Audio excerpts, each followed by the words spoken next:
Hello, and welcome to this episode of The Circularists, where I am so excited to be talking to and interviewing Ed Moore, who is an educator. And if you would look through Ed's profile, you'll see that he has, for his education and teaching of the very young, he has won no less than 15 different accolades and awards. One of those pieces of recognition have come from Buckingham Palace. Is that right? Yeah, that's right. So I was one of the Coronation Champions. I was one of the 500 volunteers to be awarded a really prestigious certificate and a pin, which nobody else will have. And I got to go to the Coronation concert, which was amazing in Windsor Castle. Oh, wow. What does that pin say about you? I'm just really passionate. I'm really passionate about the environment and empowering young people to, stand up and have a voice and, campaign for things that they feel really passionate about, to make their world a better place for themselves, but also for the future generations. From your LinkedIn activity, you ooze passion and commitment, and you're on all of the topical issues of our time. So I'm going to hand over to you and let you do your introduction to tell it best. Who you are, what you do, what your vision is, where you're going. My name's Ed Moore. I'm an eco coordinator at a school in Dorchester, and I've literally taken my school from not knowing anything about the environment to complete blank canvas to one of the top eco schools in the country. And it's taken about 11 years to get to where we are now. And the vision is to keep on empowering young people to have a voice, to support other schools within our area and across the country and especially across the world, and to help support as many schools as possible to become net zero. I think that's the ultimate goal, to help to make sure that all schools are getting the opportunities that our schools having, and the children as well as the community. So this is amazing. So 11 years ago, you began this journey. When you looked left and right, was there anybody else doing this? Were you a lone voice, or did you have company? Yeah, pretty much a lone voice. I literally started my teaching as well. It was in my what was known back then as my NQT year. Amazing. They were amazing. The school had these amazing grounds, but they didn't have a garden. So I spent my summer holidays, every holiday, I designed and built the school garden, and then from that I built 2 or 3 more gardens, went out into the community gathering seeds and plants and anything that I could get my hands on that people would be happy to donate, trawling around Dorset, around allotments and meeting lots of wonderful people, trying to get them to help support like the growing of fruit and veg, because children just didn't know where their food came from. They thought it came from the supermarket, and that really was the starting point of our journey. Do you know, I will never forget a moment. You just on that, I'll never forget a moment. My nephew, who's now approaching 30, I'll never forget the moment where we went to a barbecue and we were in the garden and they had a pear tree, and he was stunned that a pear was growing off of a tree. He thought it was some sort of freak of nature. He didn't actually realize that's where fruit came from. That was his first moment. He was very young. So I understand the power of you creating these gardens and showing children where food comes from. It's the perfect teaching tool. Nature is the perfect teaching tool for our environment, isn't it? Yeah, 100%. They learn so much getting outside, into nature, learning from nature, but also about nature. And to be able for them to taste vegetables that they've never tasted before, or be able to understand that there is a yellow courgette and a green courgette. There's a carrot's not always orange, they're also purple and whites, and and to be able to link that to diversity as well, is a real powerful tool. Oh, amazing. Backing up, you talked about your school being an eco school. What is an eco school? What does that mean? Eco school is where every child, every teacher, they know their role within within being an eco school. So it's making sure that we're reusing items, we're reducing what we use. All our food waste goes into a big digester, and we make compost for our school gardens. We've got, about 90%, I would say, of our school grounds are like biodiverse, welcoming in like the birds, butterflies.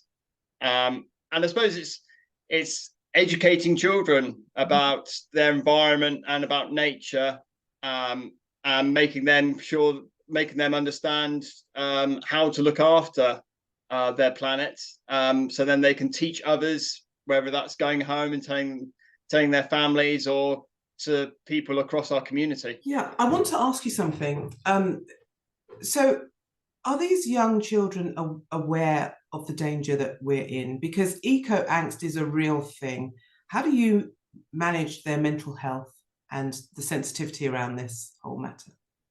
Yeah, so they 100% know what's going on, whether they're 4 years old, whether they're 9 years old, they know what's going on. And I think the best thing that we can all do, and what we do at school, is basically getting them to be part of a campaign, or getting them fully involved in doing their bit to looking after their environment. And through that, we do something called pledges. So each class has to make a pledge each half term to help people, animals, and the environment. And this isn't anything separate. This is all part of our curriculum, and it all like interlinks. And children have to stand up as a class in assembly and say what their pledge is going to be for that half term. And then at the end of that half term, they stand up again and they talk about what they've learned and how their project's gone.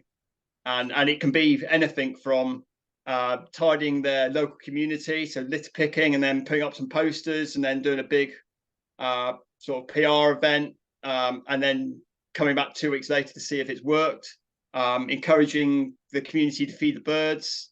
Wonderful. Twinning toilets, raising money to twin toilets. Sorry, let me just let me stay on that one. Twinning toilets. Yeah, twinning toilets. So what is that? Yeah, so you raise money. I think like Oxfam do it. You can raise money, so then you can help support a toilet in like a African. So then they have the sanitary needs and in their village. Yes, this is a real issue. So I posted recently in a group. I reposted someone else's post. So that there are 2 billion people on Earth that currently don't have access to fresh running water. 2 billion out of 8 billion of us don't have access to running water, which is a huge percentage when you think that a pair of denim jeans takes 10,000 litres of water, in the washing process and the irrigation process. It's just nuts, really, all of the system that we've found ourselves in. Which brings me to, so I'm very much about clothing and fashion and its impact on the environment, which I'm sure you're aware emits billions of tons of CO2 into the atmosphere. School uniform. Oh, so I can tell you've got some thoughts on this. Over to you. Yeah, school uniform. Obviously, the government brought out a policy to try and make it more affordable for schools to, for parents to be able to afford school uniform, and that they shouldn't have to have like the school badge on it and so forth. But within that policy, there was nothing about it being environmentally friendly, which lots of schools want to get involved with. But at the moment, there isn't anything out there really. Obviously, you've got you've got the uniform company that do the recycled plastic, bottles. Yes. But for me, polyester. That's still a problem in itself, because you're still recycling the plastic. There isn't anything really like cotton based, like organic cotton based that is out there at the moment for school uniforms to sort of to be produced for schools, let alone be affordable for schools too. An idea. Hemp, linen, and bamboo are rapid growing fibres. they're cellulosic fibers that are great as fabrics. Could you see a day where schools grow their own crops and start some kind of cottage industry and make their uniforms Don't themselves? see why not. I don't see why not. Why not? What a great idea. Why, why not? Why can't? Should Or, we talk about or that? Should we have a conversation about that? we could have a conversation because I can see like academies or schools as a cluster coming together, and or even working with a business that has a great plot of land that actually they put aside for a school sort of, and they take a cut of what what's produced, but then they also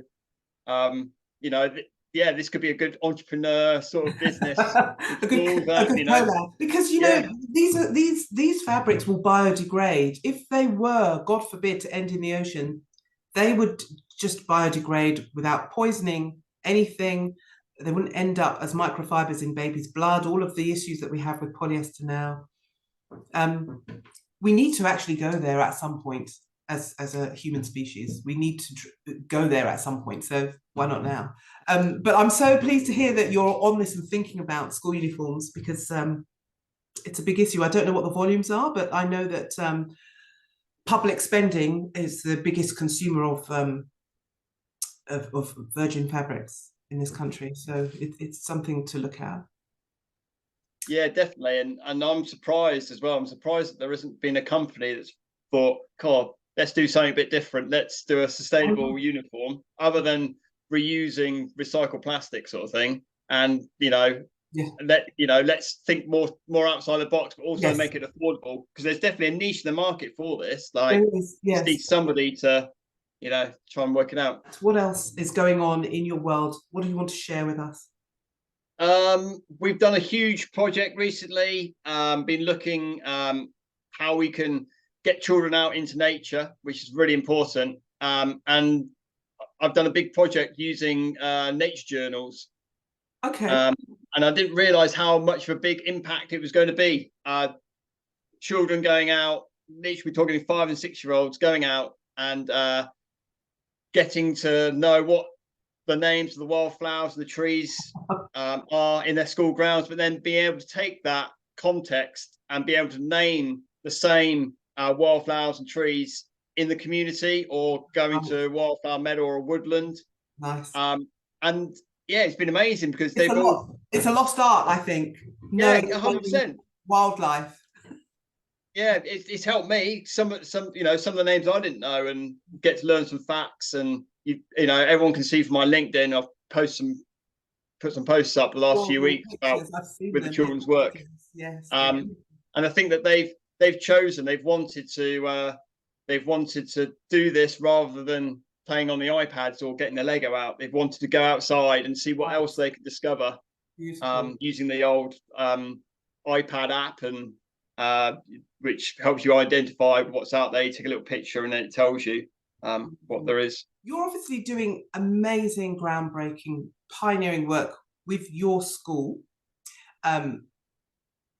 What role are you going to play any role in rolling this out to all schools? Because surely all schools should be doing a similar thing. Are you involved in rolling this out, or if not you, who? Yeah, so I work with my my academy mat. There's 11 other schools within my mat, and I'm working with them to help support the other schools within our cluster.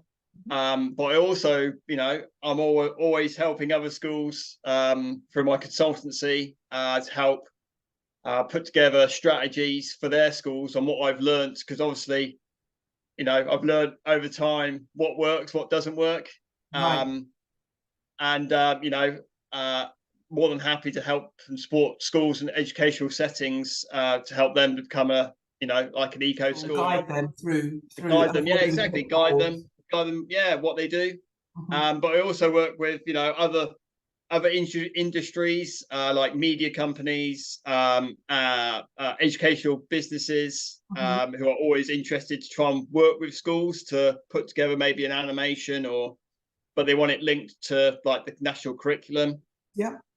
Or even just writing blog posts for educational or book publishers who want, you know, that environmental content. So, but you know, my first point is to try and help support schools, and I work quite closely, you know, with so our curriculum is based upon the Harmony curriculum, and they're on LinkedIn. Richard Dunn, they do an amazing job. Can you explain to our viewers what that is, the Harmony curriculum? Yeah, so the Harmony Project, so it's based upon a book by King Charles, A New Way of Looking at Our World. Right. And basically, it's based on 7 principles, and you choose a principle, and that sort of goes into your curriculum, and then you choose like an environmental topic. So, and then you come up with an inquiry question. Okay. It's all about inquiry-based learning, where children can then question and keep on asking questions and learning from sort of following their learning, I suppose. Nice. So a good example is one of ours was, is it worth saving the natural wonders of the world? And then the learning goes from there. We looked at the local like natural wonders of Dorset, and children chose what they top 5 of what they thought were the natural wonders of Dorset. So I just love this. I love that you're not being prescriptive and issuing rote learning and having them passively receive sort of a log of data to memorize. This sounds so much more engaging and interactive and giving them a choice and a voice. Wonderful. Yeah, 100%. You know, they got a chance to write letters to the Wildlife Trust to say to them, oh, wouldn't it be a great idea if we could have wonders of Dorset, but also could we have natural wonders for every county? If they had a top 5 natural wonder, and then might encourage everybody to look after those top 5. It would encourage tourists to come into their counties and see what's available, bring in money as well. Yeah. It's a win-win. And they wrote a persuasive letter to the Wildlife Trust, and they, fair enough to them, they wrote a lovely letter back. So amazing. The world needs to rebuild its systems. So we've got linear systems, take, make, and waste, and things end up in landfill and in the ocean. And we need to move to a circular economy, a circular way of living. Could you talk about how your schools are approaching this? Is there anything that you're doing that you would call circular, or that you're planning to do? Yeah, so a good example is our food waste. So all our food goes into this Ryden food waste composter, and literally we make compost for our school grounds, but we also sell the compost to the community for a donation. And we also got a little partnership going with the local town council, where we give our compost to them, so then they can use it in their gardens around the town as well. We generate so much, we don't know what to do with it, sort of things. You know, we've got about 5 tons. Oh wow. Yeah. So the last video that I did was about soil health, and I learned through that that soils need to become, the organic content needs to increase so that we can support biodiversity. I'm just thinking as you're speaking, if every school in the UK did what you're doing and produced that much organic compost, could you then, would farms use that? Would there be enough to pass to farms, for example, to help them increase their organic content as a thought? Yeah, well, there's a thought. Yeah, by all means. I think, you know, I think if each school had one of these Rydens, then yeah, that would be fantastic.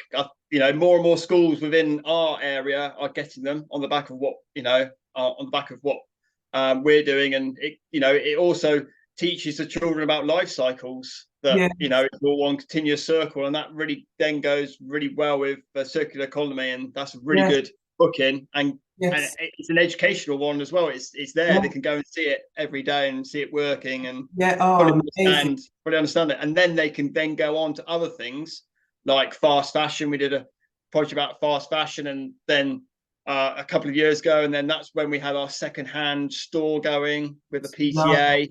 So we got, and that's that's literally gone wild. Like, Oh, has we've it?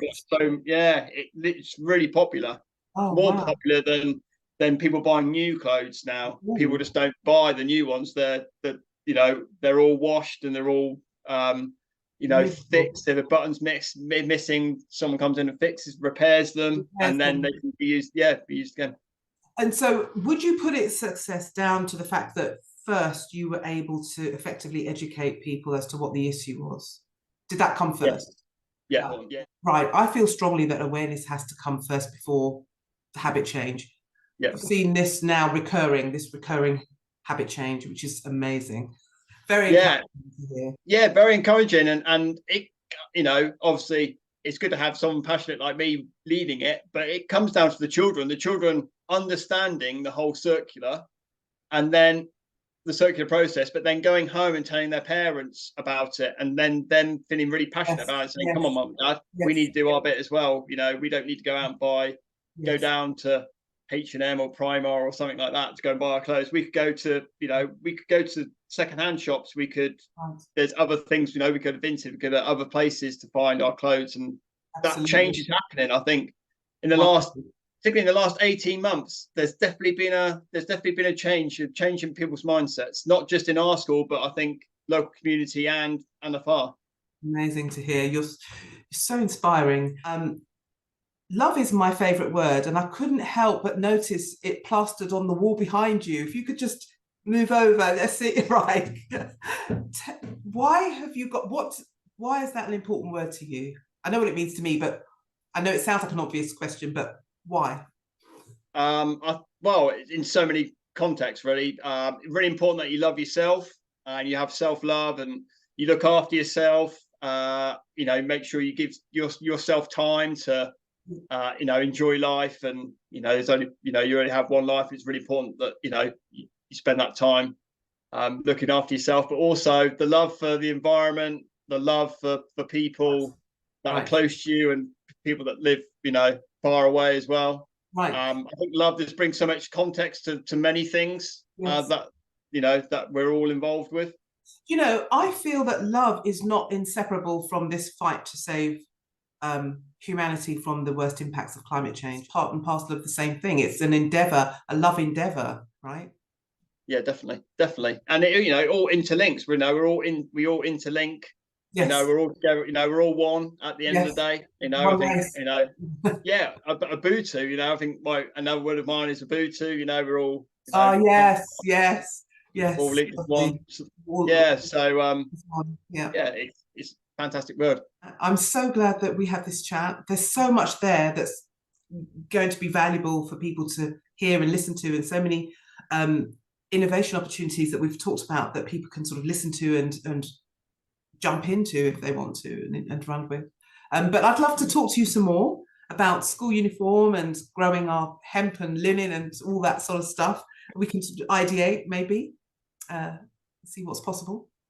Yeah, definitely. Let's get it going. Let's Okay, cool. let's All right. let's find a piece of land and a business that are willing to go into business with us. Get the children on it. I'm sure they'll love it. Done. Nice educational project for them. Okay, we've got a new enterprise. Let's do it. So thank you so much. Talk to you again soon. Cool. No, thank you very much. Thanks for having me on.